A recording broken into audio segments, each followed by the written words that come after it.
Yo, what's up? It's Derek Felton back again at Entrepreneurship. Thanks for checking out the channel. Hope everybody's doing well today. Kind of want to get into a little more in depth on a topic that I talked about in the last video about Mad Max Fury Road, where I gave a metaphysical breakdown about the movie. And in that video, if you haven't seen it already, it's going to kind of quickly sum it up for you. Basically, the movie Mad Max Fury Road is about a lot more than gratuitous violence and blowing stuff up and surviving out in the desert. All that stuff is plot to kind of help move things forward and to really keep our attention while the director tells the real story. And the real story of Mad Max Fury Road is about opening up your heart and rising to a level of consciousness where you start to experience unconditional love, where you start to experience an openness about working with your mate, or working with your fellow woman or your fellow man, and recognizing and accepting each other for who you are, and accepting yourself for who you are. And so check out that video because it's about 50 minutes long, and I give you some thorough details, about the film. But what I want to do with this video is I want to go more into how do we actually open up our hearts, because in the movie Mad Max, it talks about a person or a group of people rising up to a place in their consciousness where they're able to experience the fullness or more fullness of life, because they have gone from being in just straight survival mode to being in a place where I also want to help you to survive, but also thrive, beyond just merely surviving. But I want to talk a little bit about how to actually do that, how to actually open up our hearts. And I think now is a great time to talk about this, or any time is a great time to talk about it, because in my opinion, this is an evergreen topic, because all of us in our lives will experience having a broken heart.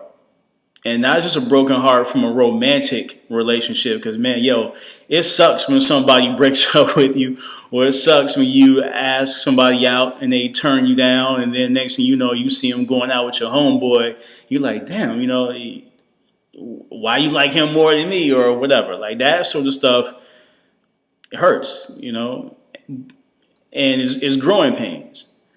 But then you also have the type of heartbreak where maybe you have been hurt and abandoned, maybe by your parents, and they didn't show you the type of love or affection or the support that you needed when you were a child. Maybe they didn't show up for your basketball games, or maybe they said, your mother or father said, hey, I'm going to come pick you up on this day so that we can spend some time together, and you put your best outfit on, you got all washed up, and you were ready to go, and you were sitting out on the porch waiting for your mom to show up, and she never came.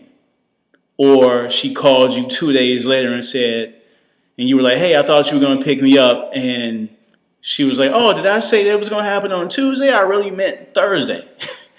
And I went through a lot of that as a young man, a lot of that disappointment through my relationship with my dad.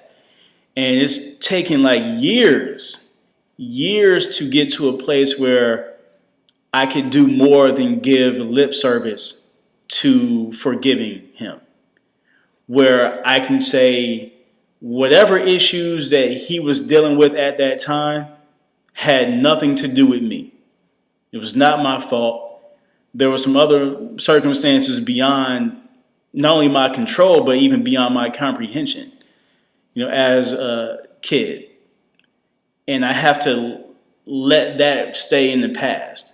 I can't bring that into my present now because that's affecting, my relationships. It's affecting my self-esteem. It's affecting my ability to move forward and accomplish all things in life that I want to do. It's affecting my ability to have productive relationships because I am not able to trust people.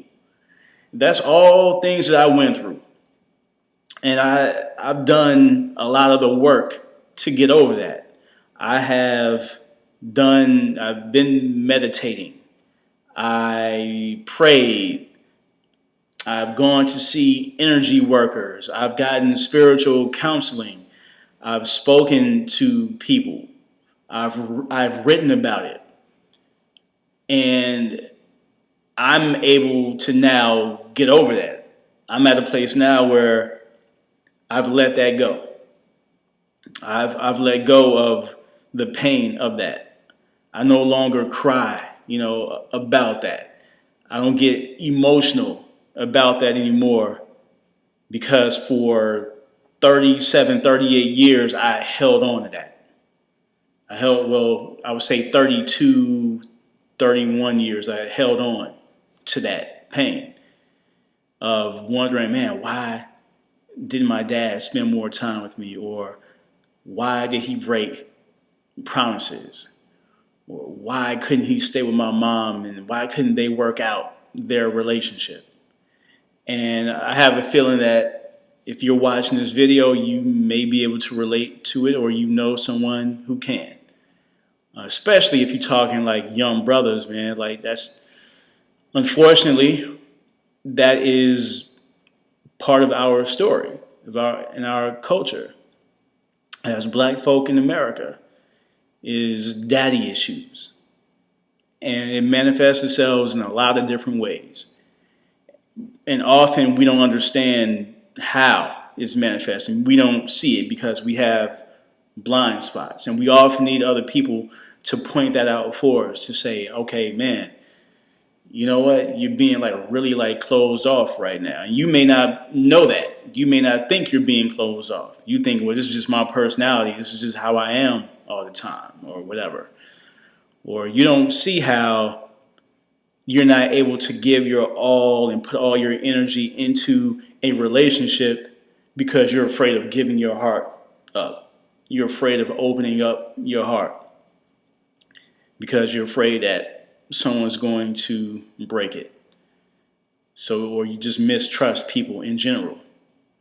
So what I want to do now is just kind of give you a few simple tips, ideas, and things that you can do to begin the process of not only opening up your heart, but even healing it, so that you can move on and do the greater work that you're put on this earth to do. Because we're all here to do greater things than probably what you're doing right now. And so let me just kind of share with you some of the notes I wrote down about having an unhealthy heart and how it kind of manifests.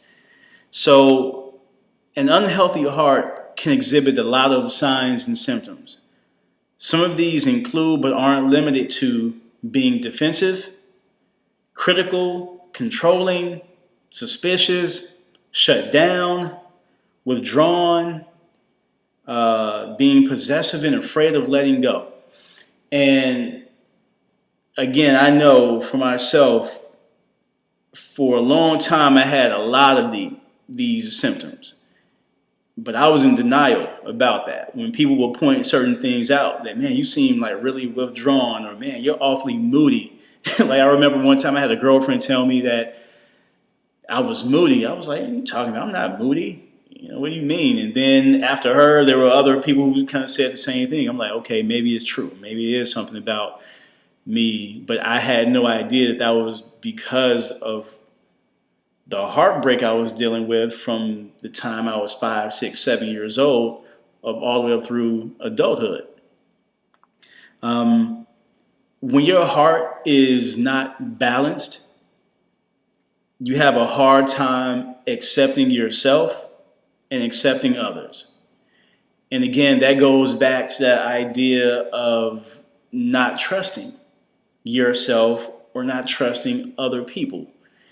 And that can lead to a lot of loneliness and lead to a place where you feel like you're not supported, where you feel like you're all alone. And then you kind of blaming everybody else, saying, oh man, these people don't want to hang out with me, or people for whatever reason are, they're whack, so I don't want to hang with them anyway. But it's really you. And this whole thing is about you.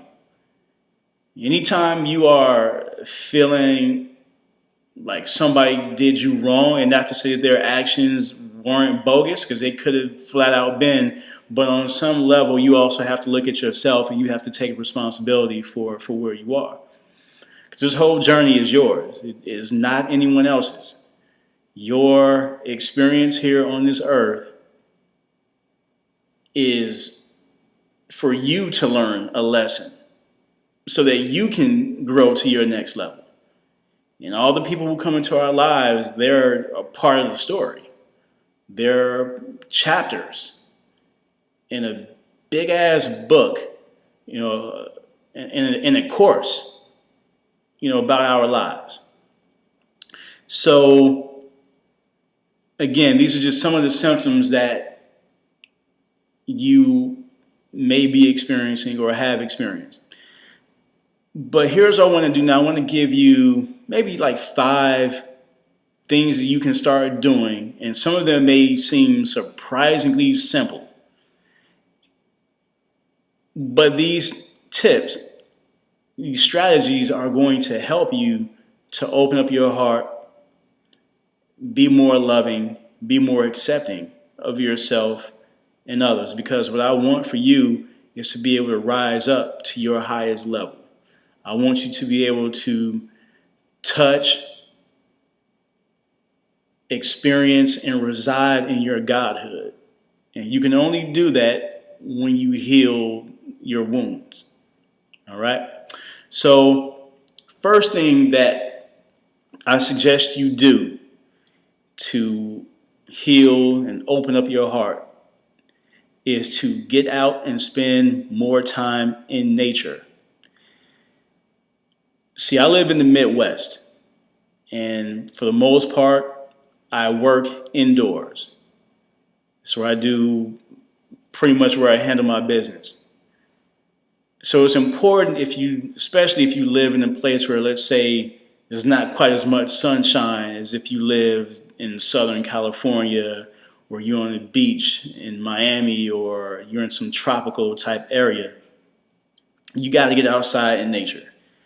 And the reason why you want to do that is because you want to experience more of yourself. And what do I mean by that? Well, you are nature.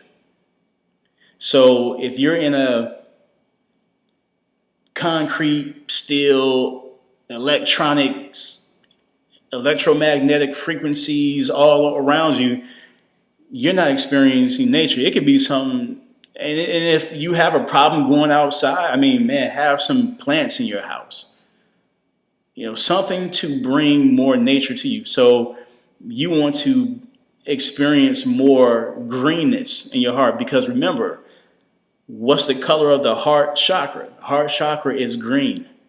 So you want to go outdoors and go walk in the grass in your bare feet. Take your shoes off. Walk through the forest preserve. Do whatever. Do something. Get some sunlight.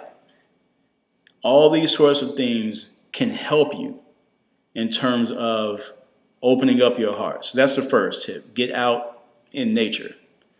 Second tip. After you have been in some green, next thing you want to do is you want to visualize yourself in your heart filling up with love. And I know for a lot of people, they say they have a hard time visualizing, that they have a hard time closing their eyes and seeing. Well, it could be all of us daydream. You probably do it every single day, but don't realize that you do it. And you probably daydream at random moments. Like you could be at a stoplight and all of a sudden you just kind of zone out. And then the light changes, you don't know it, but then the people behind you start blowing, right? Because you were daydreaming. When you daydream, you tend to visualize, you think about things. So it's as simple as daydreaming.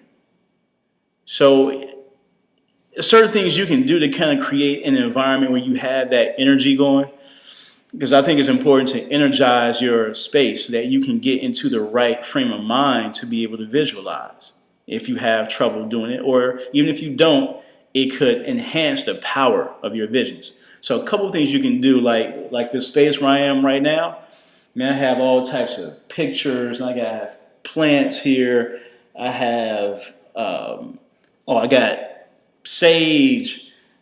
I got I got candles. I have around my chest I have crystals. Around my neck. You want to get into a zone and get into a space where you can just kind of just sit. Just kind of breathe. And observe whatever thoughts come to you, because your mind runs, it thinks, is what it does. So it's not necessarily about clearing your mind. It's about, okay, you got these thoughts coming in, but now I want to change these things. And now I want to visualize myself, I want to visualize my heart filling up. And a simple visualization that you can do is when you sit with your eyes closed.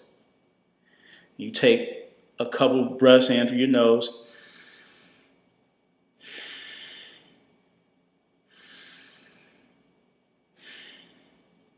You do that, and then what you do is on every inhale, you imagine green light coming into your heart. And then on every exhale, you imagine green light shooting out from your chest.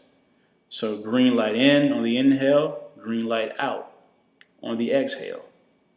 And so that is something that you can do to start to fill your heart with light, because that's what you're pretty much doing. We're talking about light, talking about energy. That's all light is. Light is energy. And you want to fill up yourself with as much of that good energy as possible.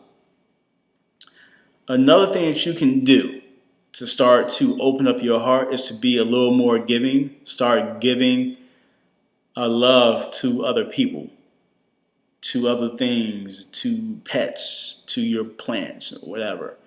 And one way to do that is maybe just by going out and volunteering. Just helping maybe to serve food to people who are hungry, or maybe you go through your closet and you purge it of all that bullshit that you probably bought that you don't wear anymore, and you give it away. Maybe you donate it to the Salvation Army, or you give it away to veterans who are in need of clothing and shoes. Stuff like that, where you start to purge out like just your closet, goes a long way to start, or it's a step in opening up your heart, because it's an extension of love for other people. Saying, you know what? I take care of myself. I want to take care of someone else a little bit. And doing it without a motive, doing it without the expectation of getting anything back. Just simply giving from the heart. Next thing that I recommend, and I've really gotten back into it this year, like beginning of the year, January, I've really started to go a lot harder on the yoga. And I was doing it in the beginning because I just needed to become more flexible. Like I play a lot of basketball and work out and lifting weights, and things tend to lock up on you, tend to get stiff, and your back and your knees and your hips and all that kind of stuff. But I noticed that when I would go to yoga classes, and let's say I was in a pose that was challenging for me, because let's face it, every pose was kind of challenging for me, being kind of stiff. I'm just not naturally flexible. What I would do is when I would come to a challenging pose, even now, I'll smile through the pose. I'll literally crack a grin or a broad smile while I'm going through a hard time, because what that does, it lets me accept the moment. It lets me stay in the moment, and so that my mind doesn't wander to oh man, this is hard. I don't think I'll be able to do this. I just smile through it, and then I do my best. So I'm not sure if you do yoga or not. If you don't, I recommend you try. Maybe if you're not as athletic, or if you haven't been working out, maybe start off doing something like restorative yoga, where the poses are going to be a little bit easier for you to do. And then maybe you continue to work your way up, hatha, vinyasa. I do hot yoga, so I like to get like a nice sweat in. It helps me loosen up.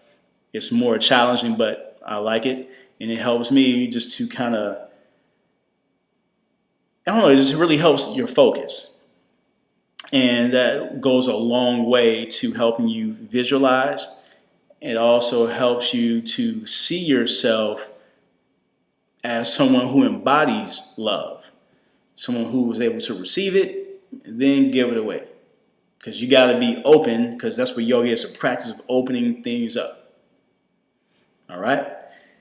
And then the last thing, and I touched on this at the beginning of this video, is practicing forgiveness.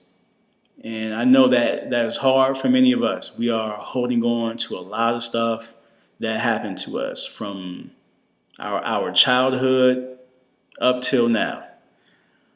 But start to practice forgiving. I once heard Tavis Smiley say something maybe 5 or 6 years ago that his dad used to say about whenever you had another person in a position where, let's say they did something wrong to you, but now the tide has turned, the tables have turned, and now you're in a position to kind of get them back, and you got them in a corner, and you can just, man, like a boxer, you can just start just boom, just wailing on them.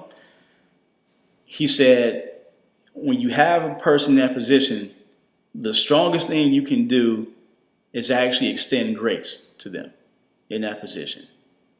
So that is something that for a lot of us is hard to do, because we want revenge. We want to get people back for what they did to us. But what I just want to encourage you to do is to try to extend grace to people who have done you wrong. It doesn't mean that you let them continue to take advantage of you, let them continue to wrong you.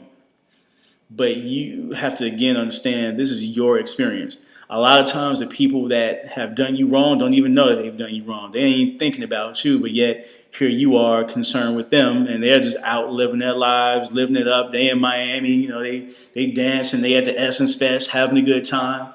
They ain't worried about you, and you mad at them. So you got to start that process of learning how to forgive.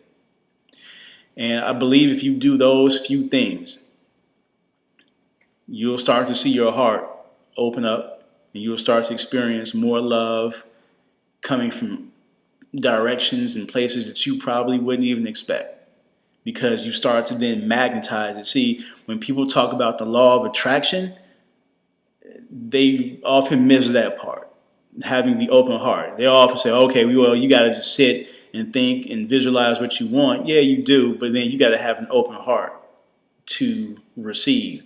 You have to turn yourself into a magnet to attract the things that you want and the experiences that you want. And you do that by magnetizing the heart. All right? So thank you all for listening. And I hope this helps you on your journey to opening up your heart. And leaves me a comment below. Let me know what you think. Let me know how you open your heart. Let me know if you've experienced trouble or if you've had success and what you've done. because we're all here to learn, right? So I'll talk to y'all later. Peace.